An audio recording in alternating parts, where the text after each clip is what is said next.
Need to resign cause of sick leave? Sure. I used to work at a grocery store. It was in this smallish beachside community that had a lot of tourists and summer homes. Chose the store cause they were all about finding long-time workers and had a little bonus and salary boost for those who finished the probationary period. I had just finished school and planned on taking a gap year. So worked out well in my mind. I started about 2 months before summer and it was nice. We had a base of coworkers that worked well with each other. Mostly middle-aged women and some pensioners. Found out quick the smoke break was for gossiping about the others, and sometimes I took part when clients pissed me off or other coworkers.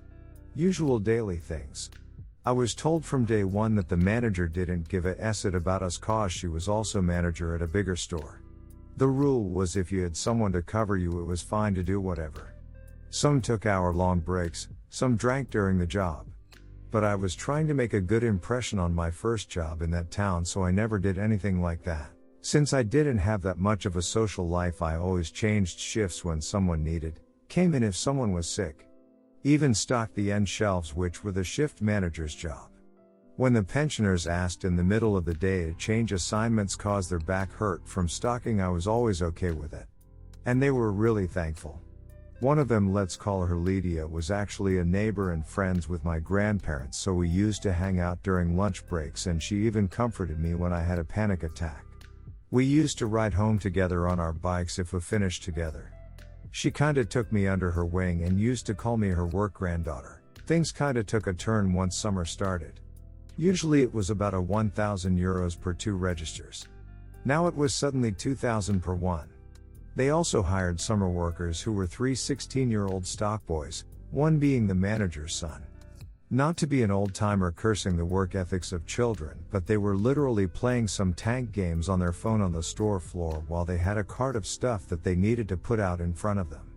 Not to mention the not checking of dates, shoving old stuff in the back and new in the front, not checking if the barcode matched the price tag's barcode. What really pissed me off was that they didn't flush and pissed all over the toilet seat. Management made it my job to clean after them.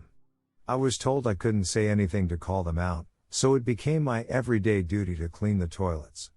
Cause the cleaner only came in the morning, then the self-service checkouts came. I was the only cashier there when the builders put them in. So it became my duty to train the others, including management and the 260-plus somethings. Lydia took it easy. The old man literally refused to learn. So now every day either me or Lydia had to be in store cause the old man refused. It was also regular he came in drunk and drank at work. Also used to hit on me a lot, but I brushed it off. So, lot on my shoulders. Shit went down after I got my vaccine in the start of August. I had 2 days off. Figured I wouldn't get that sick cause I had already had it. It was about a week or so before my probation period ended. So on Monday I felt terrible and called in. My first time during the whole time I worked there.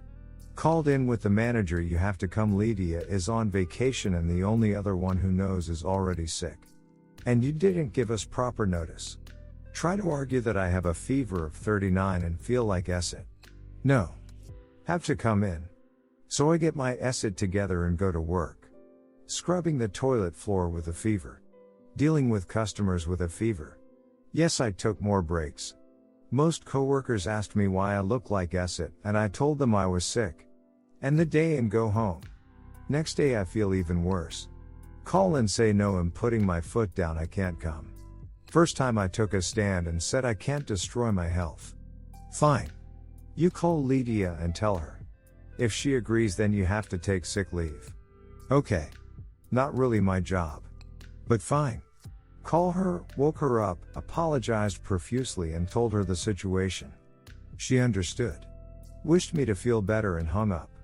I called my doctor and got on sick leave and then informed my manager. Went back to sleep. Got a call a few hours later. It's Lydia, you make everyone's lives so difficult here. Come in and give in your resignation. She isn't the manager, she is just a cashier like me. I asked WTF and she told me that they have been talking on the smoke break with all the shift managers and the main manager, and apparently they decided I complained too much about my health and about other workers. I asked why my manager didn't call me. No real explanation. I said if the manager wants to fire me, she'd have to call me herself. No call. So 2 hours later I call her myself. Ask what was going on. It's true. I need to resign my position. I ask why they don't just terminate me. I'm still on probation. Can't cause you're on sick leave. Doesn't really make sense. During the probation period they can fire me with no notice, no reasoning. I'm fuming at this time. Fine. I'll come in with my 39-degree fever. Got on my bike. Pedaled the 3 kilometers. Everyone is giving me dirty looks. Manager gives me a filled-out paper stating I quit on the day for personal reasons. I ask, so you can't fire me cause I'm on sick leave? I need to resign. Manager says yes, it's too much paperwork to fire me, she doesn't have the time. Okay, deal. I take out a blank piece of paper, write my quitting date as 2 weeks from now, to be polite and give them the proper notice. Manager was fuming and argued I can't do that. I said that's the time frame I need to give according to my contract. She was too lazy to argue more. I signed the sheet and walked out. Called my doctor the next morning and talked about my sick leave. Few days later the manager calls me. Tomorrow is the big town fair, I'm def not sick anymore and can come in tomorrow, they are super short staffed. I said that I'm on sick leave. She said I can't still be feeling acid and get into work right now. I told them no, my sick leave ends on day after my resignation date. She got super pissy and said that if I didn't come to work she'd have to be on the register the whole day. To that I just coughed fakely and said well have fun and hung up. Spent the 2 weeks on the beach on paid sick leave, and also my probation lapsed so they had to pay me the bonus. Edit, I did get my unemployment benefits with no problem. And a well-paying job not soon after that. Never going back to that acid hole. Thank you all for the support. Story 2, sorry, I deleted all the files you told me to delete. My job was to design and write software prototypes for individual high-value customers. If they liked it well enough, then a real software engineering team would build the real product. Occasionally, I would run the prototype for a few months while the customer evaluated if they wanted to buy the real project. Now these prototypes are not a lot of code, but they do run with a lot of data. Even compressed, it can be a terabyte or more. Having done this work for years, I've accumulated a small disk farm of past projects, which can be very useful when a customer asks for something just like we did last year, but with a small change or two. The company resisted buying hard drives for this, but it saves me so much time, I ended up buying 1 or 2 a year myself until I accumulated about 10 of them. Figure over $1,000 worth of external drives. Then unexpectedly management changes, new management thinks they can replace old software guy with a cheaper new software grad and I am laid off, with 2 weeks to train my replacement. Yes, it's blatant age discrimination, but impossible to fight, so I just went for a graceful transition to my next job. Except, I have $1,000 of personal disk drives with old customer data on them. Company insists that no ex-employees may take any company data off premises and all files must be deleted. I don't want to just leave the drives at the company, but they insist I must delete all data before taking them home. So I offer 1. They can buy them from me too. I will eventually use them for something else, but I can leave the data on them in case someone needs it. Not good enough. New manager insists I must delete all data and all backups before I remove the drives. Okay. That's what I do. 6 months later, I get a series of desperate phone calls. New software grad has been unable to build any new prototypes. OD customers are calling to get old prototypes updated, and new software grad has no idea how to do that. Executive VP is calling to ask what would it take to bring me back to do my old job. Sorry, I've got a new job now. And even if I didn't, I cannot just modify the old prototype because you insisted I delete all old copies of it. If I did want to modify it, I'd first have to recreate it from scratch. The code still exists in their source control, but the data is the heart of the prototypes. And that old series of 6 months apart data we collected is gone for good, no matter what. Sorry, you screwed yourselves exactly like I told you would happen. Hope whatever you saved by hiring a new grad to replace an actual experienced programmer was worth it. Redditors' reactions. Redditor 1, workmate's partner was in this exact scenario, training inadequate replacement, rude emo adding insult to injury, deleting all backups over his objections, frantic kiss up phone call 4 months later. What would it take to get you back? I'd consider it for outrageous eye-watering figure. A few futile negotiation attempts later, they actually agreed to his figure. At which point he said thanks, as promised, I'd now considered it. No. Redditor follow-up, my dad did something similar, though he wasn't laid off, just screwed over by higher-ups bypassing him in the promotion line for less qualified people. So he retired early, leaving them scrambling for replacements. Turns out they had to hire 6 people to replace his job, and retroactively give him a pay raise backdated nearly 10 years. He also told them that they'd have to be offering a 6-figure salary minimum before he goes back. They've yet to respond to that. Redditor 2, many moons ago I worked as an engineering liaison to marketing, writing prototypes we would demo during the BAFO phase of the proposal process. My company refused to give me access to the CM tool developers use since I was in the marketing department on the org chart. At a convention I was displaying some of my prototypes and a local competitor offered me nearly double to take the role of technical lead on one of their projects, signed the contract, and handed in my 2-week notice. On my last day IT arrived to wipe my equipment since I was no longer an employee. I just smiled and handed them access. Same thing happened a few months later. Where is all the prototype code? It was on my computer since I had no CM access. Did IT back it up before wiping it? We can offer you a raise if you come back. Nope. Click. I still laugh when I think about it. Redditor follow-up, where is all the prototype code? I'm sorry I don't work for you. I can contract labor for $350 an hour to figure out where the code is for you if you want. Once they sign the guarantee to pay you, let them know that it should have it on the backup file they made before they wiped your computer. Ha ha ha. What a great story. Out of all professions, it blows me away how often companies really shoot themselves in the foot by firing critical developers for critical projects without thinking of the implications. Redditor 3, slightly diff, but I did audio work for a woman who had her own radio show and she left me hanging one day in the middle of a job. I messaged her a few times to no avail until about 6 months later when she sent me a rude and panicky email saying you had no right to delete all our files from Google Drive, etc., etc. Even though I would never do this on purpose, I panicked and thought maybe I had ducked up. I spent a half hour tracking down the files on an external I had moved house only for another message to come through saying I apologize, it was my new hire. Well, duck you for not even having the decency to tell me you got a new hire and just ghosting, and double duck you for freaking out on me for something I didn't do. Lol, freelancing can be fun.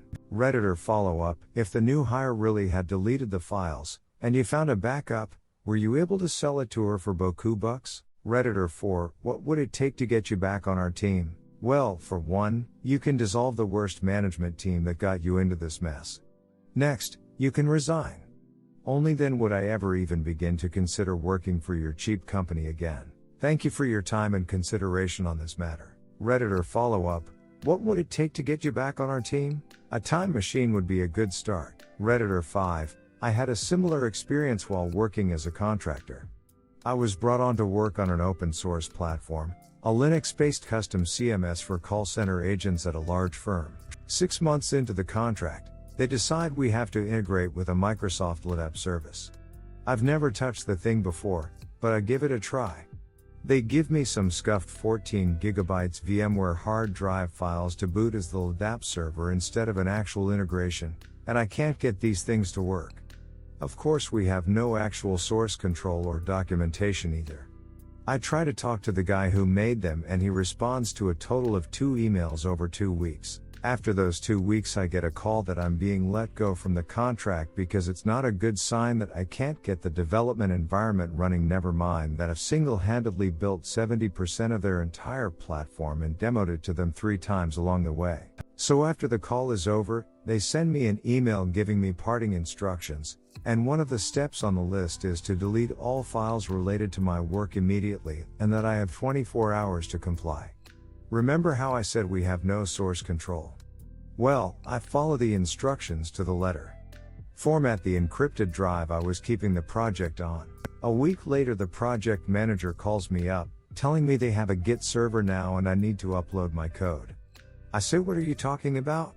You instructed me under threat of legal repercussions to delete those files last Tuesday. He just kinda sounds flabbergasted at that point. He tries to walk through not paying me out for my last month of work, and I say no, I have that time billed and labeled out for each thing I did. It's not my responsibility to make sure you have the deliverables you explicitly instructed me to delete. I got my check on time and never heard from them again. Redditor 6, hope whatever you saved by hiring a new grad to replace an actual experienced programmer was worth it. And I hope you said exactly that to them. Redditor 7, this reminds me of a somewhat similar circumstance. A SaaS company I used to work for was B2B, so businesses would purchase our software to help them run a financial side of their business. Because of US tax record laws, we guaranteed that we would keep customer data, even if they left us, for at least 7 years. In reality, we never hard deleted anyone's data, just archived it. Well. This small company owner leaves us and calls in to have all of his data deleted. Sorry, we can't do that. Yeah, he escalated all the way up to our CEO. Our CEO was one smart cookie and had legal draw up a document saying that this guy was formally requesting a hard delete and under no circumstances would he be able to get it back. Well. 2 years later, guess who is going through a tax audit and needs this financial data to prove he wasn't embezzling or whatever? We happily sent him a copy of his delete request document and wiped our hands of him. Sucks to suck, my dude. Redditor follow-up, Jesus, the IRS doesn't duck around with that either. I hope he got reamed. Redditor 8, what would it take to get you back? How much you make? Add a 0 and then we'll talk. Redditor follow-up, my finance professor was talking about the guy that invented the formula for pricing stock options. He said the guy was a professor at MIT but left them and went to Goldman Sachs when they offered to add a 0 to his salary. Redditor 9, I had a similar thing happen with a small architect firm. I had my own design firm, now retired, and had been designing and updating their site for about 5 years. At the end of the final year, they told me that I was charging too much for any changes to the site, even though I had given them tons of freebies and they were going to get a younger, more hip designer that could do things faster and cheaper. They wanted me to give them all the files and delete what I had on my end. So, I sent a CD to them with all of their files, basically what was online on their server anyway, easily retrievable, and erased everything, meaning, I erased all of the code and the build files, layers and layers for all of their online images as well. I told them to put the CD in a safe place and make sure to back it up with another one. Closed out that account, moved on. About a year later, they called me in a panic saying that the new person screwed up their site, it was not running correctly, and that they couldn't find the CD I sent them. No backup. And somehow this person also erased all of the old files on their server as well, so had nothing to start over with. Apparently she was doing a redesign on the fly and just writing over the old files without backing anything up. But they didn't like the redesign and wanted to put the old site back up until they could make a decision. But it was gone. Oops. Not my problem. Get your younger, faster hip designer to figure it out, folks. I'm out. Last time I checked, and this is years later, the old site is still up, broken.